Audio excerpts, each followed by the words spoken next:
디모데후서 2장 1절에서 13절까지의 말씀을 함께 봉독하겠습니다. 내 아들아, 그러므로 너는 그리스도 예수 안에 있는 은혜 가운데서 강하고 또 내가 많은 증인 앞에서 내게 드린 바를 충성된 사람들에게 부탁하라. 그들이 또 다른 사람들을 가르칠 수 있으리라. 너는 그리스도 예수의 좋은 병사로 나와 함께 고난을 받으라. 병사로 복무하는 자는 자기 생활에 얽매이는 자가 하나도 없나니 이는 병사로 모집하는 자를 기쁘게 하려 함이라.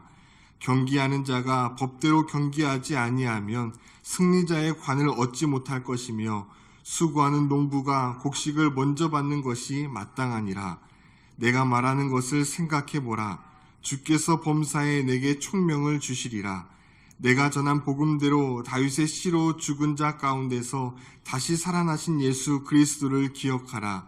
복음으로 말미암아 내가 죄인과 같이 매이는 데까지 고난을 받았으나 하나님의 말씀은 매이지 아니하니라. 그러므로 내가 택한 자들을 위하여 모든 것을 참음은 그들도 그리스도 예수 안에 있는 구원을 영원한 영광과 함께 받게 하려 함이라. 미쁘다 이 말이요, 우리가 주와 함께 죽었으면 또한 함께 살 것이요, 참으면 또한 함께 왕노릇 할 것이요, 우리가 주를 부인하면 주도 우리를 부인하실 것이라. 우리는 미쁨이 없을지라도 주는 항상 미쁘시니 자기를 부인할 수 없으시리라. 아멘. 이슬람 지역에서 선교하시는 한 선교사님께 이런 말씀을 들었습니다. 이슬람교는 1년에 한 번 라마단 기간이 있다고 합니다. 한 달 동안 금식하는 기간입니다. 이 무슬림 사람들은 이 기간 동안 해가 뜰 때부터 해질 때까지 아무것도 먹지 않고 또 마시지도 않고 쾌락으로부터 자신을 절제한다고 합니다. 한낮에 30도가 넘는 그 불볕 더위 속에서 말이지요. 지금 이슬람 지역에서 선교하고 있는 선교사님들은 이처럼 철저한 신앙을 가진 그 사람들을 상대로 복음을 전한다고 하였습니다. 그런데 요즘 후배 선교사들을 보면 싸우기도 전에 먼저 겁을 먹는 군인들처럼 보여 안타깝다라고 했습니다. 선교사들의 눈에 빛이 보이지 않고 연약한 선교사들이 많다라는 것이죠. 오늘 본문에서 사도 바울은 이렇게 디모데에게 권면하고 있습니다. 내 아들아, 그러므로 너는 그리스도 예수 안에 있는 은혜 가운데서 강하고, 이 지난 시간 살펴본 것처럼 이 디모데는 교회의 지도자를 감당하기에는 아직 연소하였고 또 병약하였고 내성적인 사람이었습니다. 이 어려운 과업이 주어지면 쉽게 주눅이 들었고요. 다른 사람을 이끌어 가기보다는 누군가를 기대하고 의지하는 성향이 있었습니다. 지금도 디모데는 아버지와 같은 사도 바울이 옥에 갇혀 처형이 임박해지자 굉장히 두려워 떨고 마음이 연약해져 있었습니다. 지금 사도 바울은 이런 디모데를 향하여 마음을 강하게 하라고 말하고 있습니다. 사실 디모데도 교회의 지도자였기 때문에 어찌 강하고 담대하고 싶지 않았을까요? 디모데도 사도 바울처럼 어떤 어려움과 역경이 닥친다 할지라도 이에 굴하지 않고 불굴의 투지로 이겨나가고 싶었을 것입니다. 그런데 천성이 내성적이고 연약한데 어떻게 하겠습니까? 하지만 여기에서 사도 바울이 강하라는 말은 능동태가 아니라 수동태입니다. 스스로 마음을 강하게 하면 담대해진다라는 것이 아니라 그리스도 예수 은혜 안에 있으면 강하게 되어진다라는 것입니다. 살면서 여러 가지 어려움이 찾아올 때, 두려움이 찾아올 때 우리는 우리 스스로의 마음을 강하게 할 수가 없습니다.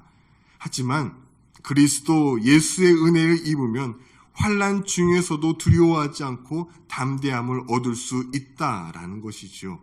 그래서 이 사도 바울은 디모데를 향하여 그리스도 예수 안에 있기를 간절히 바라였던 것입니다. 자, 이처럼 하나님의 은혜로 강하여진 디모데가 해야 될 일이 있습니다. 그것은 바울이 전한 복음을 교회에 충성된 일꾼들에게 가르치는 것입니다. 여기서 바울은 그 사람의 사회적인 신분이나 직분이 아니라 충성된 일꾼들에게 복음을 가르치라고 말합니다. 하나님이 내게 복음을 맡기셨고 그래서 내가 다른 사람들에게 복음을 가르쳐 주었던 것처럼 너도 이제는 내게 전해들은 복음을 다른 이에게, 특별히 교회 안에 있는 충성된 일꾼들에게 가르쳐야 한다라는 것입니다. 그래서 그들로 하여금 다른 사람에게 복음이 확장될 수 있도록 해야 한다라는 것이죠. 바울은 이것이야말로 복음의 확장 경로라고 말하고 있습니다. 복음이 아무리 좋다 할지라도 우리가 그 복음을 나 혼자 가지고 있으면 결코 전파될 수가 없습니다. 먼저 들은 사람이 다른 사람에게 복음을 전파할 때 이 복음은 확장되고 하나님의 나라는 점점 크게 나아갈 수 있다라는 것이죠. 그래서 우리 주님께서도 지상에서 마지막 명령도 복음 전파였습니다. 너희는 가서 모든 민족을 제자로 삼아 아버지와 아들과 성령의 이름으로 세례를 주고 내가 너희에게 분부한 모든 것을 가르쳐 지키게 하라. 하나님께서는 우리로 하여금 먼저 복음을 받게 하여 주셨습니다. 이것은 우리로 하여금 다른 사람들을 구원하고자 하는 계획이 있으셨기 때문입니다.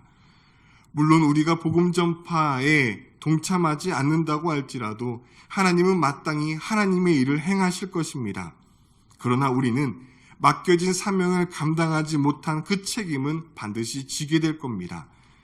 그래서 바울 사도는 고린도전서 9장 16절에서 이렇게 말합니다. 내가 복음을 전할지라도 자랑할 것이 없음은 내가 부득불할 일임이라.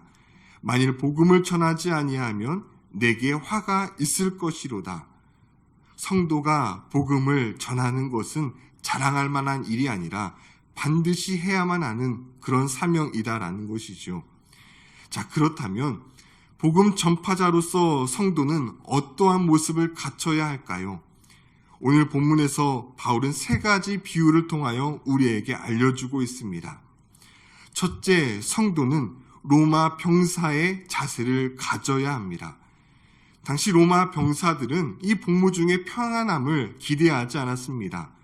전쟁 와중에 병사가 평안함을 기대한다는 것은 말이 되지 않지요.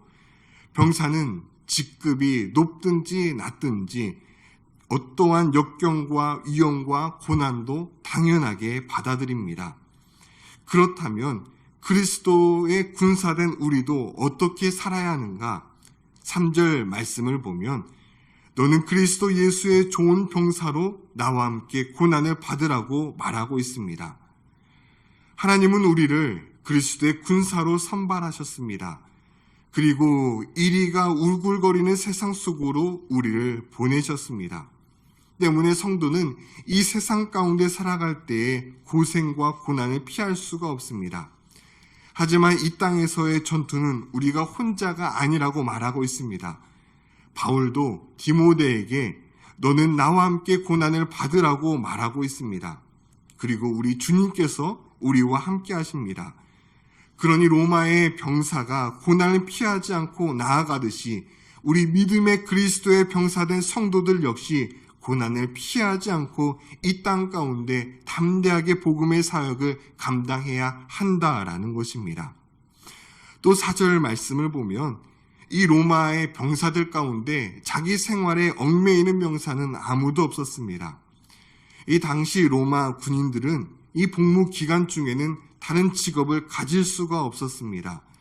이 지금 전쟁이 나서 부대에서 전갈이 왔는데 사적인 일에 매여서 가축을 돌본다든지 지금 바쁘다는 핑계를 대며 미적된다면 어떻게 군대가 바로 설 수 있겠습니까?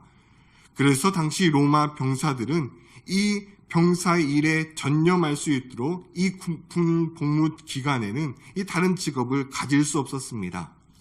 지금 현재 우리나라도 공무원들은 다른 직업을 가질 수가 없지요. 이 역시 마찬가지로 이 나라의 부름을 받았으면 그 일에 전념해야 한다라는 것입니다.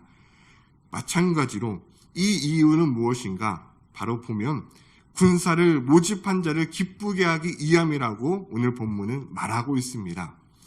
성도들 역시 마찬가지라는 것이죠. 우리는 직장이나 가정에서 어디를 가든지 맡겨진 일에 충성을 다해 감당해야 합니다. 하지만 우리에게는 또 다른 사명이 있습니다. 그것은 바로 그리스도의 군사된 사명입니다. 이 로마의 병사들이 자신의 상관을 위해서 기쁘게 하기 위해서 온 힘을 다하는 것처럼 우리 그리스도의 병사된 성도들도 어떻게 살아야 하는가? 바로 그리스도를 기쁘게 하는 삶을 살기 위해 온 힘을 다해야 한다라는 것이지요.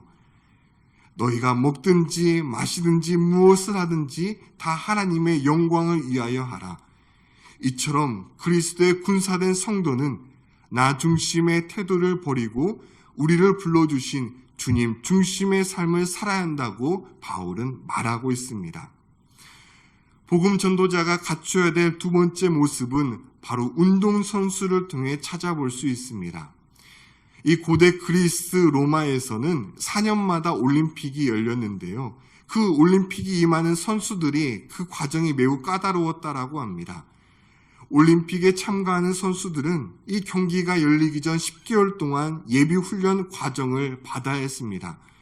그리고 이 기간 동안 규정된 훈련에 참가하고 규칙에 따른 이 생활 방식을 지켜야만 했습니다. 엄격하게 분리된 삶을 살아야 했던 것이죠. 그리고 이 훈련 기간 동안 이 규칙을 어기게 되면 실격을 하여서 경기에 임할 수 없었다라고 합니다. 이처럼 운동선수는 운동 경기에 참가하기 전에 자신을 철저하게 훈련하며 단련시켰던 것처럼 우리 복음 전도자도 어떻게 해야 되는가? 복음을 전하기에 앞서서 우리도 복음에 합당한 생활을 해야 한다라는 것입니다. 철저하게 자신을 지키고 이 세속으로부터 자신을 절제하여 하나님 나라의 그 모습으로 그렇게 우리가 훈련되어 나가야 한다라는 것이죠. 그리고 그렇게 훈련해서 올림픽에 출전하면 그 규정에 따라 경기를 해야 합니다. 가령 100m 경주에 나간 선수가 1등으로 들어왔다 할지라도 부정 출발을 하면 그는 결코 승리의 관을 얻을 수가 없습니다. 이처럼 운동선수가 올림픽에 임하게 되면 정해진 규칙에 따라서 참가해야 되는 것처럼 복음 전도자도 마찬가지라는 것이죠. 우리가 세상에 나가 복음의 기쁜 소식을 전할 때에는 우리 때때로 말씀을 가감하는 것이 아니라 이 정해진 규칙에 따라 주님께서 말씀하신 그대로 복음을 전해야 한다라는 것입니다. 상황과 환경에 따라 자기 입맛에 맞추어 복음의 내용을 더하거나 빼는 것은 결코 옳지 못한 운동선수의 자세라는 것이지요. 우리는 마땅히 정해진 바에 따라서 담대하게 복음을 전해야 한다고 말씀하고 있습니다. 세 번째, 복음 전도자는 농부와 같은 모습을 갖추어야 한다고 말하고 있습니다. 이 농사를 파종하자마자 이 결실을 맺을 수 있지 않습니다. 농부는 파종한 작물이 잘 자라도록 애를 쓰고 수고한 뒤 많은 시간이 흐른 뒤에야 열매를 거둘 수가 있습니다. 성도 역시 마찬가지라는 것이죠. 성도는 농부와 같은 마음으로 수고하며 씨앗을 뿌려야 한다고 말하고 있습니다. 씨를 뿌리고 나서 바로 열매를 기대하는 농부가 얻는 것처럼 성도도 열매가 맺혀질 때까지 전도 대상자를 향하여 기도하고 또 사랑으로 돌보고 끊임없이 애를 다해야 한다라고 말씀하고 있습니다. 그렇게 땀 흘려 수고하는 자에게 성경은 하늘의 귀한 상급이 이들에게 먼저 주어진다라고 말씀하고 있습니다. 한편 농부는 내가 아무리 수고하고 땀 흘려 애를 쓴다 할지라도 하나님의 은혜가 없으면 결코 열매를 맺을 수 없음을 기억하며 늘 겸손하게 하나님의 은혜를 구합니다. 농부가 봄철에 아무리 수고하여 씨앗을 뿌리고 여름철에 풀을 뽑고 그렇게 모진 애를 다한다 할지라도 가뭄이 오거나 홍수가 나면 지금까지 했던 모든 수고가 허투루 돌아간다는 것을 알기 때문에 농부는 겸손하게 최선을 다하지만 늘 하나님의 은혜를 구할 수밖에 없습니다. 복음 전도자도 마찬가지입니다. 내가 아무리 사랑으로 수고하며 헌신하고 중보했다 할지라도 성령님께서 그 마음 가운데 찾아가 주셔서 그의 마음을 변화시켜 주시지 아니하시면 복음은 결코 그 안에 들어갈 수 없습니다. 그래서 복음 전도자는 하나님의 은혜를 구해야 한다라는 것이죠. 그렇기 때문에 바울은 이렇게 고백하고 있습니다. 나는 심었고 아볼로는 물을 주었으되 오직 하나님께서 자라나게 하셨나니 그럼즉 심는 이나 물 주는 이는 아무것도 아니로되 오직 자라게 하시는 이는 하나님뿐이니라.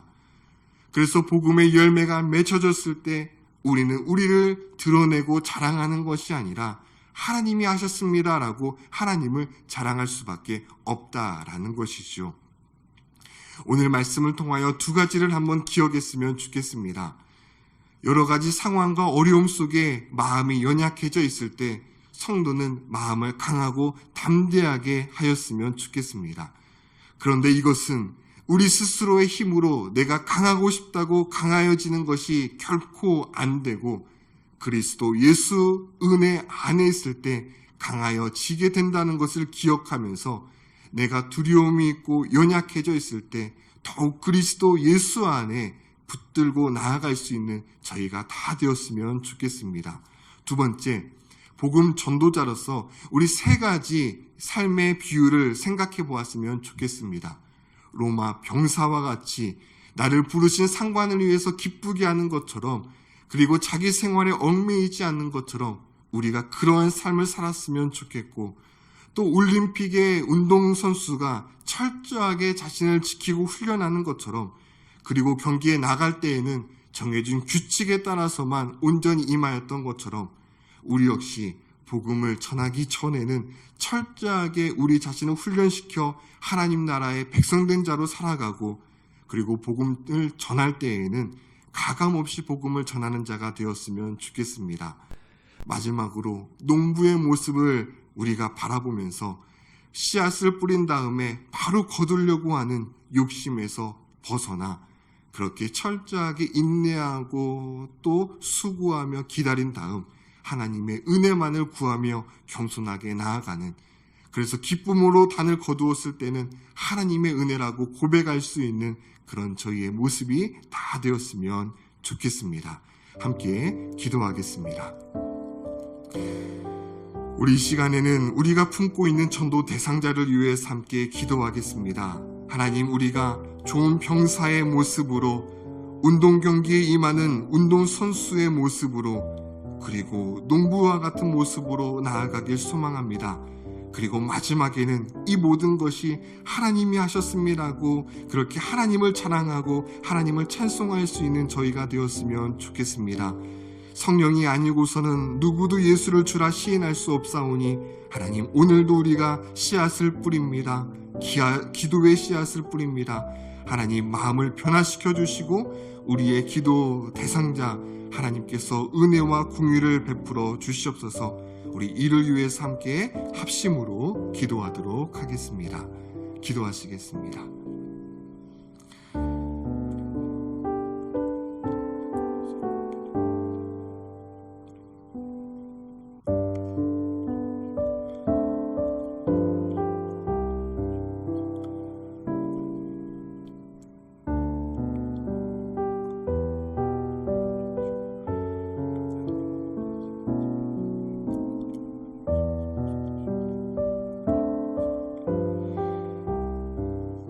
여러 가지 우리를 둘러싸고 있는 문제로 인하여 마음이 연약해져 있고 두려움 가운데 있고 걱정 가운데 있다면 이 시간 그리스도 예수 안에 있는 은혜 가운데서 강하여지라는 말씀을 아멘으로 받아들이고 주님을 더욱 붙잡고 주님을 더욱더 강하게 믿고 의지하며 나아갈 수 있는 저희 되게 하여 주시옵소서. 하나님, 오늘도 복음의 씨앗을 뿌립니다.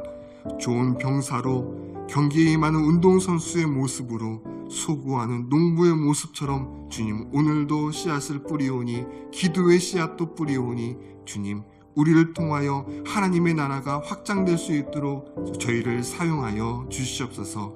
예수 그리스도의 이름으로 기도드립니다. 아멘. 주님이 가르쳐주신 기도를 함께 드리겠습니다. 하늘에 계신 우리 아버지, 아버지의 이름을 거룩하게 하시며 아버지의 나라가 오게 하시며 아버지의 뜻이 하늘에서와 같이 땅에서도 이루어지게 하소서. 오늘 우리에게 일용할 양식을 주시고 우리가 우리에게 잘못한 사람을 용서하여 준 것 같이 우리 죄를 용서하여 주시고 우리를 시험에 빠지지 않게 하시고 악에서 구하소서. 나라와 권능과 영광이 영원히 아버지의 것입니다. 아멘.